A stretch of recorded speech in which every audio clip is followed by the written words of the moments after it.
lalo ka talaga mag-ingat sa akin kung nakulong ako sa Africa. Pag nakalabas ka sa kulungan ng Africa, ay talaga. Huwag kang mag-alala, sira na ako daan, day. Nakulong man ako, fine, so what? Alright, guys. I guess we are officially back. Sana klaro tayo at sana pantay ang lahat kasi kung makita nyo lang yung ginawa ko na stand, naiwan yung stand ko doon sa tindahan ng kapatid ko. And I guess we are recording. Double check ko lang, guys. Hello, mic test. 1, 2, 3. Hello, mic test. Ayun. Okay. So, dapat talaga ayusin yung kwelyo, no? Ayan. So, nasa likod ko ngayon bago ako magsimula ay ang mga binalot na mga relief goods natin na dadalhin to Cebu sa mga apektado ng typhoon doon na part. Ang magdadala niyan ay ang truck, isa sa mga truck ni Madam Ten Gibbs. Nag-represent siya na magbiyahe itong truck kasi maraming gustong mag-donate ng mga damit. So, medyo nagkakulang pa tayo. Meron nag-donate ng mga pangbigas, guys, at saka grocery, at saka nag-packing na tayo, pero may space pa din yung truck. So, we are going to target ngayong week para sa mga gusto pang magdagdag. Ganyan, kadami, guys. Hindi pa yan tapos. Meron pa dun sa may garahe ni Madam Ten Gibbs. Papakita ko na lang siguro sa inyo mamaya, no? Pagkatapos nitong video. So, eto siya, mga 1 linggo, magsasampung araw na preparation na dahan-dahan para sa pagtulong sa mga naapektuhan ng bagyo. And, magbabiyahe ang truck galing dito sa Jensan hanggang Cebu para mamigay ng relief goods dun sa mga talagang naapektuhan. Iba kasi pag namigay ka talaga on the ground. So, ganun ang gagawin ng team natin. So, once again, maraming salamat. But anyway, welcome back sa aking YouTube channel. I am Princess Yiga, ang nakulong. Ang nakulong sa Uganda, Africa. Nakulong daw na pinapakalat. So, nag-release ako ng statement, nag-release ako ng episode 1 natin kahapon. Somehow, pagod na ako, guys, kasi feeling nila, pinapabagsak nila ako sa paninira nila at pagpapakalat nila ng maling impormasyon. What doesn't kill me make me stronger. Sasabihin ko ulit yan sa iyo na walang sawa na gumagawa ng paraan para ako'y pabagsakin sa mata ng mga tao. Hindi mo man ako mapabagsak, day, kay wala man akong absent. Ang kwento ng buhay ko, nakita man nila from the scratch, day. So, bakit hindi ka na lang mag-move on, day? Ha? Bakit na instead na mag-focus ka sa ikabuti mo, instead na mag-focus ka sa investment na pwede mong maging proud, no?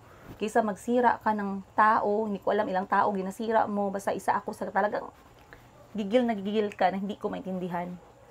Hindi naman tayo close. Wala naman akong alam sa iyo. Konti lang alam ko, wala ka ding alam sa akin, konti lang. Pero gusto mo talaga mag-ride doon, sige, ibigay ko sa iyo. So, like I said, guys, episode 2 na tayo. This is the part 2. Part 2 na. Matapos yung kwento natin kahapon. Medyo mahaba-haba, no? And like I said, sinadya ko pong i-off yung comment section. Hindi para sa mga sumusuporta, kundi para makinig itong mga chismosa. Ako okay lang, guys. Walang problema. Hindi man talaga mawala yung mga chismosa sa mundo. Pero may ginatawag kasi tayo. Chismosa na may utok. Chismosa na may kwenta. Chismosa na tama yung ginachismis. Okay?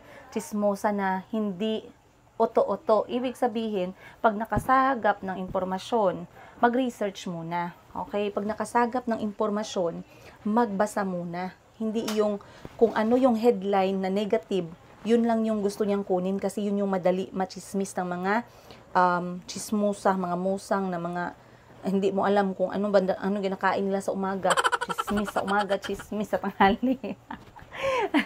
And maraming nagsabi sa akin, Madam, grabe, hindi ako makapaniwala, no? Kapwa Pilipina talaga, nagaganyan. Guys, maniwala kayo, madami yan sila. Na may nakilala na akong ganyan. Huwag kayo mag-alala. At katulad nga ng sinabi ko, no, shinare ko sa inyo, wala na sana to, kaya hindi ko na to gusto buksan na topic. Kasi gusto ko to siya ikwento as a learning, voice over. Kaso, merong nag-post na gusto akong mapahiya. Ayan, last month. Actually, etong pinost na to ay andyan pa hanggang ngayon. At ang post na yan ay talagang wala siyang tinakpan. Pangalan ko, okay, go, nilabas ang pangalan ko, walang problema. Okay, ikalawa, ang pangalan niya guys, andun din sa papel. Ang pangalan niya andun sa papel at mismong pangalan ng ginamit niya na social media, the same, plus ang mukha. Imagine guys, yan ang sinasabi ko sa inyo. Ang mga taong legit na may inggit, ang mga taong legit na may galit, na hindi mo alam kung saan galing, hindi na nag-iisip yan. Gusto lang nila manira. Nag-aapoy yan sila na makapanira, makapabagsak ng tao, kaya yun lang yung goal nila. Yun yung nagpapatulog sa kanila. Hindi na nila nagagamit yung isip nila. Okay? So once again, hindi ako nahuli sa sarili kong bibig. Hinuli niya yung sarili, nagpahuli siya sa sarili niya. Okay? So, well, you wanted that kind of medicine? Don't worry, I'm going to give you the medicine you want. Doblehin ko pa ang dosage. Okay? So, sana may natutunan kayo dun sa first episode. Ngayon, second episode na tayo. So, bumalik na tayo dun sa kwento. Ang huling kwento or ang huling parte ng aking episode 1 ay yung time na naumalis na sila Wilber Tolentino at ang kanyang team. That was November 2022. Yes, kasi 1-year-old na si Chico noon. I remember those dates because birthday ni Chico, kakatapos nila mag 1-year-old. So, I decided na umuwi ng Pilipinas ng December. Again, itong part number 2 natin, episode 2, very crucial kasi maraming galamay na pinalabas dito. Yung The Who, okay? Yung punot dulo ng kulong-kulong Princess Yiga issue na ayaw niyang mamatay. O sige, ayaw mamatay, huwag kang mag-alala. Ako mismo magsabi sa kanila. Ha? Pakinggan mo yung kwento. So, December guys, napagdesisyonan ko na umuwi kami ng Pilipinas kasama yung mga anak ko. First time kong nadala sa Pilipinas si Calby, si Chico, I believe sinama ko din si Kahil that time. At saka ako. Nagbiyahe ako, 3 anak kasama ko that time. Etong si Jablo, umuwi din sa kanila during that time. Syempre, paid holidays yun, di ba? Umuwi din yung Jablo. Hindi ko pa alam masyado na Jablo talaga siya, siguro medyo tamad lang, ganun lang na mga word, pero ngayon Jablo na nag-promote. Nag-promote siya. So ngayon, umuwi kami ng Pilipinas that time. I do remember kasi hindi nakakalakad pa si Chico. 1-year-old siya noon. Gastos ko lahat yun kasi meron na ako naipon dahil nga na-monetize na ako sa YouTube. And yes, I was very proud, guys, kasi alam mo yun, hindi ko in-expect. Gusto ko lang mag-save ng memory sa social media. Gusto ko lang gumawa ng videos namin ng mga anak ko sa YouTube. Pero nag-viral. At umabot pa sa point na nababayaran na ako ni YouTube. Imagine. Plus, binigyan ako ng pera ni Ating Wilber Tolentino. So, nadala ko yung mga anak ko. Nakauwi kami ng Pilipinas. That was December. Wala sa plano na pupunta din ng Pilipinas yung aking ex that time. Nalaman ko na lang na susunod siya ng Pilipinas later part ng December. So, parang November, nakauwi din kami agad noon, and then December, or bumalik na kami noon later na, parang January. Matagal kami noon sa Pilipinas eh. Hindi sa plano na susunod si ex sa Pilipinas. Nagtaka ako nung later part na ng bakasyon namin na uuwi na sana kami. Nagsabi siya, nalilipad daw siya ng Pilipinas. So, sabi ko, bakit hindi namin napagplanuhan? Pero during that time, ganun na, shaky na yung marriage. The marriage has been really shaky kasi mas malakas na yung mga red flags eh. Ang inaantay ko na lang talaga, yung malaking break, yung malaking pasabog na lang talaga na talagang sasabihin ko, eto hindi na talaga to tama, eto hindi na talaga to pwede. Kaya nga minsan sinasabi ko guys, no, sa isang marriage, merong mga instances na may mga nangyayari na kaya pang masolusyonan, pero may mga bagay na hindi na talaga. Okay. So ngayon, later part nung stay namin sa Philippines, nag-message siya na pupunta daw siya ng Pilipinas. So nagtaka ako. Akala ko nung una, kinilig ang lola niyo guys. Sabi ko, ay may pag-asa pa pala kayo mag-effort siya sunduin kami sa Pilipinas. Hindi pala yun talaga yung case. Pero later on ko na nalaman na hindi pala yun yung gusto niyang mangyari. So, pumunta siya ng Pilipinas. Unfortunately, the greatest regret ng Philippine experience niya is etong point na to. kasali to sa kulong-kulong issue. Kaya kumalma kayo dyan. Baka magtaka kayo, ma'am, bakit mo kinikwento yan? Kasama ba yan? Paano yan nasali? Antay. Relax. Kalma. Sabi nga ng basher, nag-comment dun sa Facebook page ko, bakit mo tamad ka pala manood. Kung totoong marites ka, chismosa ka, manood ka, mag-effort ka. Yan na lang gani ang gawin mo, makinig ka na lang, demanding ka pa. Marites na to. So anyway, sumunod siya later part, and then sabi niya sa akin, one day lang daw siya sa Manila, meron lang daw siyang ka-business meet. Hindi ko alam sino yung tao, hindi ko alam kung nag-business meet ba talaga siya, wala na akong pakialam. Okay, ako, kung sinabi mong business meet, fine. Ang pinagtataka ko, isang araw lang, and then, parang nagpaparinig siya na gusto niya experience itong Hong Kong. So naisip ko, since malayo din naman itong Pilipinas sa Africa, why not magdalawang bansa siya para hitting two birds with one stone. So sinuportahan ko yung idea na pagpunta niya ng Hong Kong kasi during that time wala pa talaga akong alam guys na meron palang nagkakiringking na nag-receive na pala ng pera. Kiringking, okay lang yan. Basta nagbuhay dunya lang ako sa Uganda, no? Pero kiringking, yung pinaghirapan ko na singot ang ilok ko, singot pa ang giti ko, tapos gasakay pa ako ng truck, tapos kaawas pala yung pera na ginapaghirapan namin sa babae sa Hong Kong na nakahilata lang. Hoy! Hindi pwede yung ganun, 'di ba? So ngayon, lumabas siya ng Pilipinas after a day. Pumunta siya ng Hong Kong. Ngayon, pagdating niya ng Hong Kong, bigla akong nakatanggap ng alert galing sa kanya. Na-deny daw siya ng entry sa Hong Kong. Okay, yung aking ex na-deny ng entry sa Hong Kong sa kadahilanan na sa tingin nila questionable yung kanyang type of travel. Galing ka sa Africa, lumipad ka ng Asia, malayo lumipad ka ng Pilipinas. Isang araw ka lang sa Pilipinas, lumabas ka agad. So, hindi nagustuhan ng immigration ng Hong Kong yun. At yun ang naging dahilan kung bakit hindi siya pinayagang pumasok. At kung stricto ang immigration ng ibang bansa, mas stricto ang immigration ng Hong Kong. Guys, sila ay hinold. Actually, meron siyang mga kasama na na-hold sa flight na sinakyan niya. And, tinanggalan sila ng cellphone. At ang gagawin dapat nun, later on ko na to nalaman, nakapag-usap na kami, sila ay i-detain at aantayin ang next flight available na pwede silang maisakay from Hong Kong to the port kung saan sila sumakay papuntang Hong Kong. Sa case ng ex ko, dun siya galing sa Pilipinas. So, doon siya ibabalik sa Pilipinas. Okay. Ngayon, pagbalik niya ng Pilipinas, I was hoping, sumikat tong video na to, nag-viral actually, nung ako ay nag-live, na galit ako sa immigration ng Pilipinas dahil sa, tawag nito, racism. Dahil sa ayaw nila siyang papasukin kahit na may asawa at anak siya dito. Syempre, during that time, I was fighting for my ex. Kasi, unang-una, mag-asawa pa kami that time. Wala pa kaming sinasabing hiwalayan. I was still trying to fight for the marriage, no? So, I was really hurt dun sa experience na yun, na talagang nilaban ko online. So, sumikat, nag-viral ako, guys. Ang daming nanood, million ata yung video na yun against immigration. Kasi nasaktan talaga ako ba na, bakit nyo man ginaganyan ang trato na may dala man yan siyang wedding certificate at saka birth certificate namin ng mga anak ko. Mga anak namin, certificate talaga, guys, no?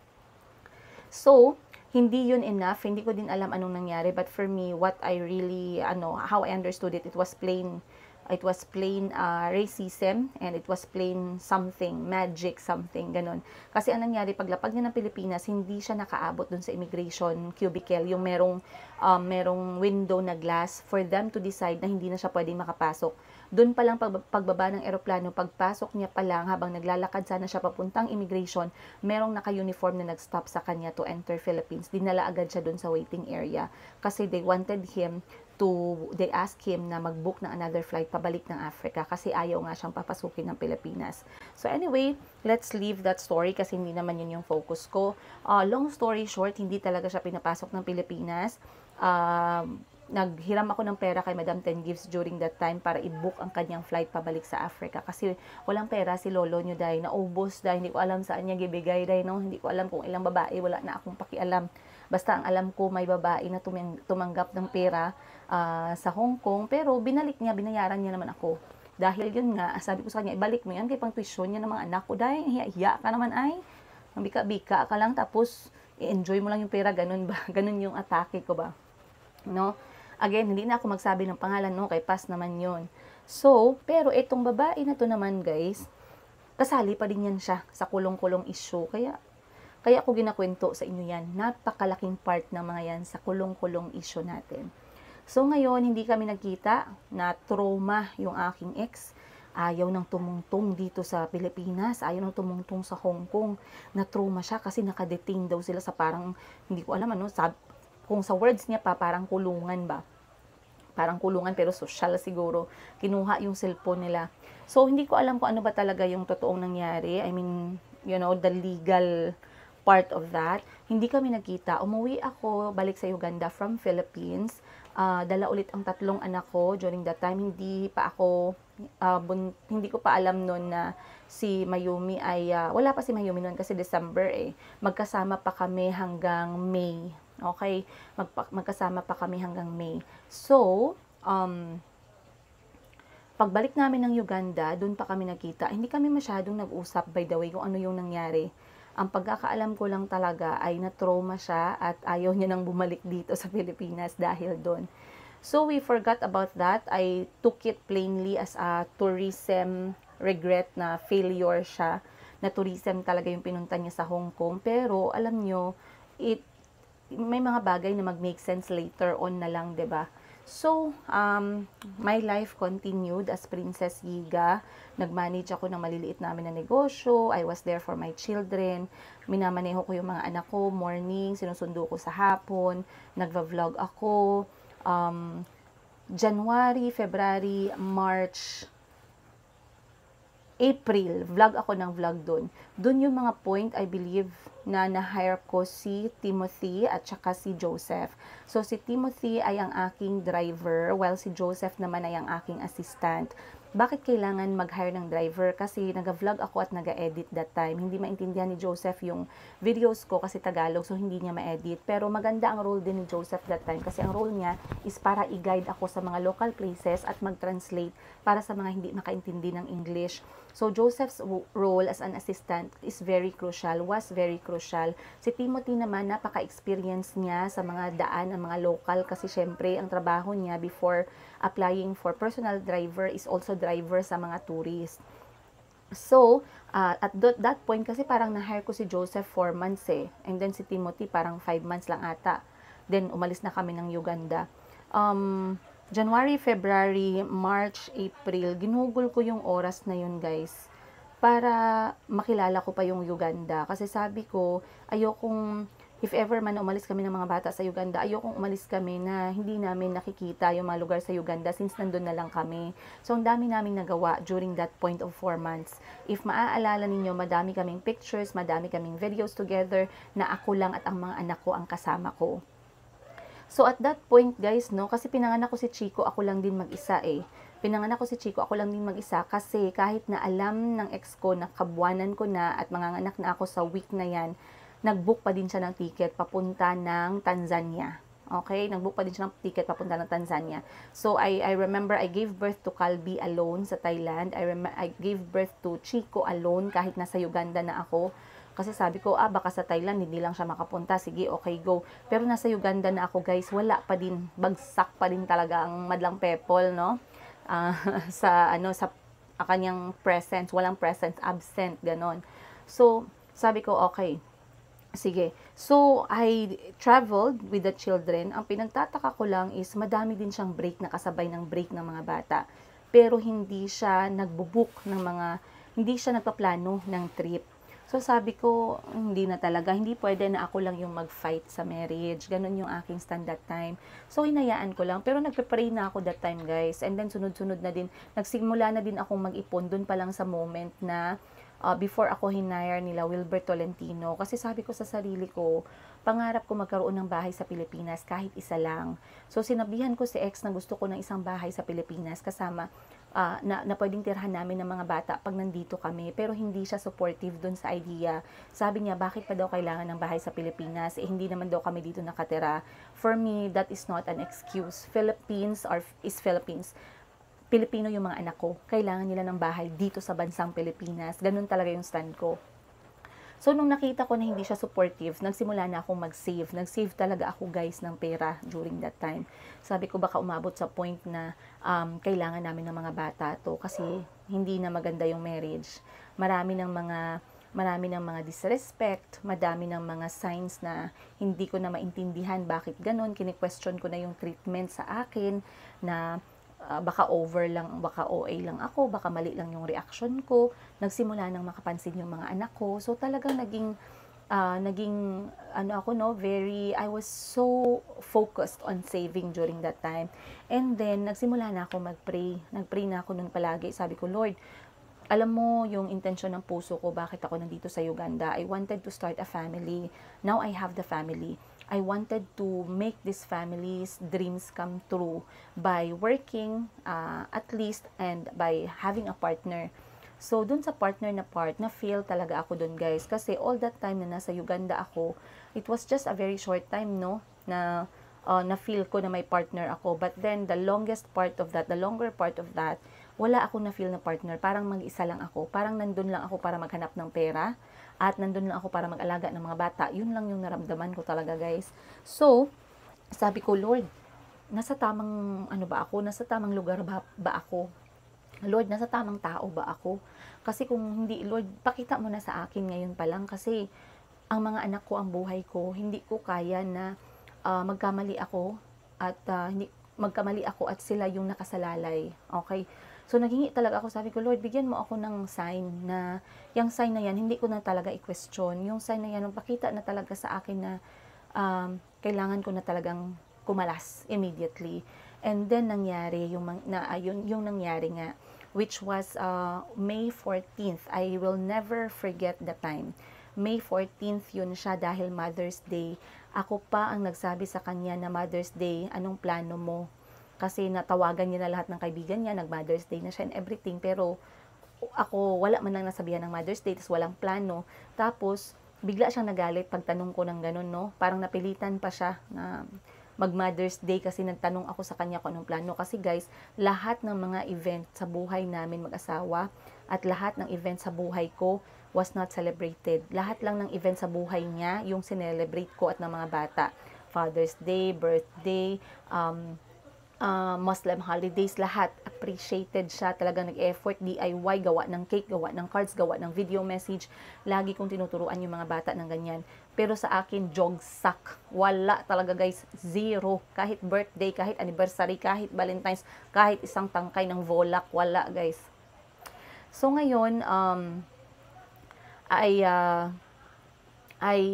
I just accepted that until that day on May 14th, after ng Mother's Day celebration, lumabas siya ng bahay and then I had the feeling na kailangan kong i-check yung kanyang bag. So, pagpunta ko dun sa bag, nakita ko yung papel na naka-fold. Pag open ko ng papel na naka-fold, dun ko nakita. Kasi pwede ka naman makakita ng something else. Papel lang naman yan, 'di ba? Syempre, engineer siya, madami siyang papel. Pag open ko dun sa papel, guys, may nakita ako na pangalan. Ang pangalan nakita ko, Pilipina. Western Union ang papel, mga inday, mga dodong. Sabihin pa natin, no, kung nakikinig si Eileen Caleb. Shout out sa'yo, Eileen Caleb. Gigil na gigil si Maring Eileen Caleb. Pero sabi ko sa kanya, huwag kang mag-alala, day. Don't worry. Everything will be okay. Naging okay nga nung hindi ako nagsalita. Mas maging okay pa yan ngayon na nagsalita ako. Gusto nyo pala ng wagwagan, hindi ko nga ginashare kaya para hindi ka mapahiya dito. Gaga ka. Sige, guys, gusto mo talaga ako ipahiya? Sige, ako na magsabi para hindi ka mahirapan. Buong kwento ang i-share ko, Inday. So, ngayon, sabi ko sa kanya ay, wait lang, double check ko lang kung nag-recording tayo kasi sayang yung emosyon natin, tas hindi pala tayo nag-record, no? Minsan may ganun tas ang ihirap na ulitin ulit. Yan. Ayun, nag-record tayo. So, very good. So, May 14th, nakita ko yung resibo and sabi ko, eto na yun. Eto na yung pinag-pray ko na sign. So, immediately the next day, pinaalis ko na siya ng bahay. Bongga ang lola nyo dahil pinaalis ko siya ng bahay. Siyempre, happy ka kung ako mag-alis, pinaalis ko siya kasi yung bahay na yun, regalo niya sa akin. Okay, the house was a gift. Galing sa ex, kinilig kayo, no? Ang dali niyang homok ng ilong niyo ba? Regalo niya yung bahay na yon after the wedding, after the, the marriage. So, niregalo niya yung bahay na yon para sa akin. Ngayon, syempre, niregalo mo sa akin na yan, wala na bawi, ay, touch move na mo. So, gipalayas ko siya, guys, di ba? Pagpalayas ko sa kanya, edi kami na lang ng mga bata doon. Guys, that was ng buhay ko, guys. Apaka-interesting ng buhay ko sa Uganda. Ang dami kong natutunan. Yes, someone might think, no, na, ma'am, grabe yung pinagdaanan mo, ma'am, no? Imagine, ang layo-layo mo, 24 to 48 hours ka by plane. Sa isang ibang kontinente, ibang kultura, ibang tao, ibang paniniwala, ikaw lang mag-isa, wala kang pamilya, 4 ang anak mo, tapos mayroon pang 3 ang anak mo that time, tapos nandun pa yung 2 anak ng ex ko na sinama ko din sa bahay, kaya sabi ko para buo na kami ba, hindi na siya maglingi-lingi sa iba, ay wala pa din guys, naglingi pa din sa iba. So anyway, isa sa, okay. So, ngayon, pinalayas ko siya, and then, etong kulong issue, nag-start na siya. So, etong kulong na issue na to, nagsimula siya, May, pinalayas ko siya, right? May, June, July, August, I believe. Kasi September, umalis na kami ng Uganda. So, etong 3 buwan na yan, is very, yan na yung highlight. Yan na yung pinaka peak. Diyan nagsimula ang lahat. Oh, di ba? Diyan nagsimula ang lahat. At dito papasok ng marami yung ating, anong tawag mo dyan? Yung ating who na lagi kong pinipitik, no, sa screen natin. The who, ginaganong ko. The who. So, pag nagtanong kayo, madam, may mga kaibigan ka din ba sa Uganda? Well, meron ako mga taong kilala na mga Filipino na other than being kaibigan, kahit hindi talaga naging close, ay nirespeto ko at naging ate ko nung nandun ako. Very few people, kasi hindi ako masyadong naka-attend talaga ng mga event dahil nga ako lang yung inaasahan sa mga tindahan na maliliit. Nag-hands-on ako. Tapos breastfeeding pa ako kay Chico. Kakapanganak ko lang kay Chico that time. So talagang hindi ko talaga maasikaso masyado. Gustuhin ko man, guys, no? Gustuhin ko man. So, meron ako mga kilala doon, ayan, na naging ate ko. Sila yung talagang tinatanungan ko pag may mga advice about sa buhay sa Uganda, pag may mga advice sa ganito, ganyan. Talagang nagatanong ako sa kanila. And, pag may nagtanong sa inyo guys, kung may mga Pinoy ba sa Uganda, meron naman, pero hindi kasing dami kung gaano kadami sa mga bansa na Thailand, bansa na Canada, bansa na, saan pa ba madaming Pilipino guys? Thailand, Canada, Japan, hindi ganun kadami. Maliit lang, pero meron. Okay, meron. And, etong The Who na to guys, madami siyang ginawa in just that few weeks or months. Okay? Madami siyang ginawa. Ito ang kauna-unahan, I think. Ito ang kauna-unahang encounter ko sa, hindi ko din masabi na inggit, kay gina-deny man ng mga tao ang word na inggit, kaya ano man daw ang kainggitan nila sa akin, tama naman. Wala man kayo, ano man kainggitan nyo sa akin, guys. May utang ako, guys. Hindi kayo kaingit sa akin, gusto nyo yung utang ko. Anong kainggitan nyo sa akin? Itong mukha ko, hindi din kay kita nyo, guys. Ang mukha ko, hindi yan perfecto. Pero mahal ng tao. Mahal ng tao. Mahal ng tao yan guys. Kasi nagustuhan nila yung buhay na pinili ko kahit mahirap. Okay? Hindi daw inggit. Kasi ano daw ang kainggitan sa akin. Tama. Pero gitanong mo ba ang sarili mo? Bakit ka Gina G? Gitanong mo ba ang sarili mo? Kung kayo guys ang tanungin ko, nanonood ngayon, no? Bakit nga ba ang isang tao mainggit kung wala namang kainggitan? Sige daw. Bigyan nyo nga ako ng napakagandang sagot down below. Oh, please. Oh, nag-please ako ha. Baka sabihin nyo, demanding ako guys, no? So, hindi ako nakasagang sa mga susunod na mangyayari. Hindi ako nakasagang, hindi ako nag-expect na bigla ako na pwede palang mangyari ang ganito. Pwede pala na yung tao na wala sanang ambag at yung tao na wala naman ni Ho, participation sa buhay mo, ay siya pa talaga ang magpapahamak sa'yo. Okay? So, maraming magsabi, ay, shaky na palang marriage ninyo, bakit nagpabuntis ka pa? Siguro nag-comment ng ganyan, hindi pa kayo nagkaasawa, no? Or kung nagkaasawa man kayo, perfect, love na love nyo ang isa't isa, buang na buang kayo sa isa't isa, okay, very good. I'm happy for you guys.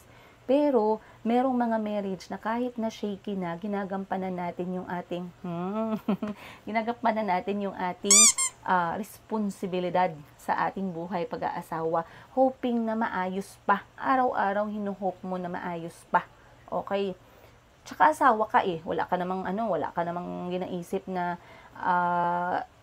bakit naman hindi asawa ka? Kahit nag-aaway kayo, kahit nagkampuhan kayo, asawa ka, syempre nandyan yan. O, diba? So, sa mga nagatanong sa akin ng ganyan, shaky na palang relationship nyo, napabuntis ka pa. Pag nakapasok ka sa relasyon, dahil saka mo ako sabihan, ha?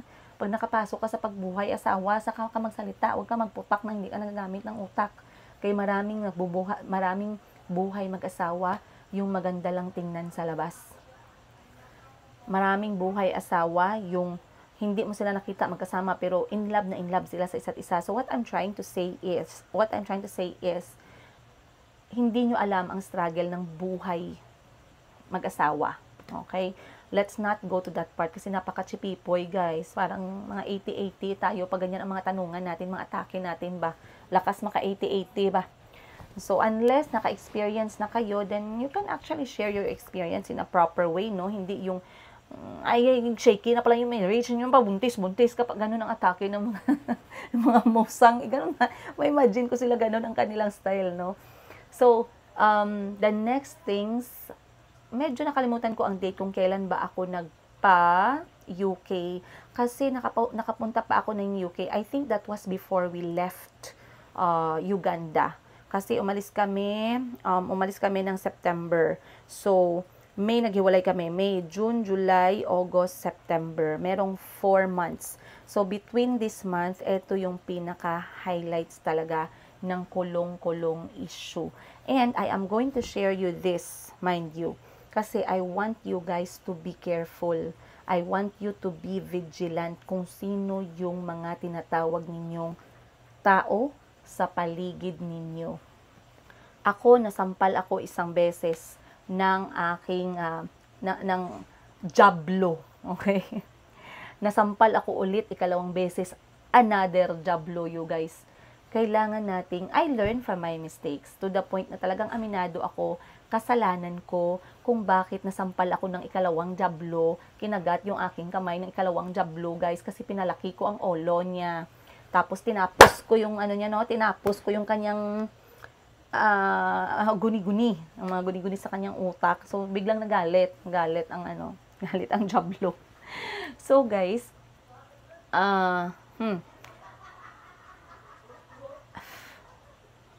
sobrang nakaka-amaze ang kwento ng buhay ko na to. And hindi ako nahihiya. And if ever man talaga na nakulong ako, no? Kung nakulong man talaga ako, mas lalo ka talaga mag-ingat sa akin kung nakulong ako sa Afrika. Kaya kung nakulong ka dito sa Pilipinas, mas grabe pa siguro ang buhay mo pag nakulong ka sa Afrika. Pag nakalabas ka sa kulungan ng Afrika, ay talaga. Ano na talaga, guys? Alam niyo yun, sukarap na talaga siguro ang dating ko. Yung parang, ano pa itapon nyo sa akin? Maliit na bagay. 'Di ba? Nakulong ako sa Afrika, yan lang. Oh, dapat ganun ang effect sa akin. Pero nakulong man ako sa Afrika, hindi man ako nakulong. Like I said, lahat ng mga nangyari sa buhay ko sa Uganda ay napakalaking lesson para sa akin, and it made me who I am after I left Uganda. I learned a lot about people. I learned a lot about situation. And I wanted to share this with you, hoping that you can actually spot the parts kung saan dapat nakuha nyo yung lesson sa part na yon. Okay?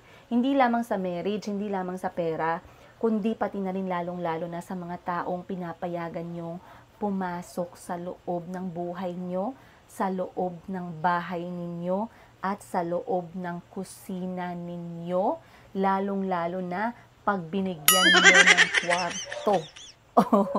Okay, guys? So, take this episode 2, part 2 ng Kulong-Kulong si Princess Yiga as another learning point. Sa next episode natin, episode 3, magsisimula na ang ating, guys, actually, walang bakbakan na nangyari kasi na-off guard ako guys Hindi ako nakasagang. Yun yung hindi ako nang-expect. And, hindi ako makapaniwala sa mga sumunod na kikikwento ko sa inyo. It has been a really clear memory. Kahit na ang tagal na nun, parang it happened sa Uganda pa, pero I will never forget that day. That day na nangyari, etong ikikwento ko sa inyo sa next na episode, hindi ko makakalimutan. Ang mukha ng mga taong involved, hindi ko makakalimutan. Ang mukha ng daho na pabalik-balik na feeling niya pwede siyang makiride on sa lahat ng issue ng mga tao dahil lang, hindi ko nga alam, sabi nga hindi naman daw inggit, pero bakit nag-ride on? Hindi mo naman issue yan. Hindi mo naman kwento yan. Kung, di ba? Kung may mga kabit yung asawa ni Honey Ho, pakialam mo. Hindi mo man yan, ano ka? Sana kung gusto mo pala magpakialam sa buhay ng iba. Hindi sana, naging ka guys, naging langaw. Naging langaw ka para lipad dito, lipad doon. No, diba? So, what I'm trying to say is, be careful and be vigilant. It's better to have very, very few friends. Do not worry if yung kaibigan nyo isa lang, dalawa lang, pero totoo.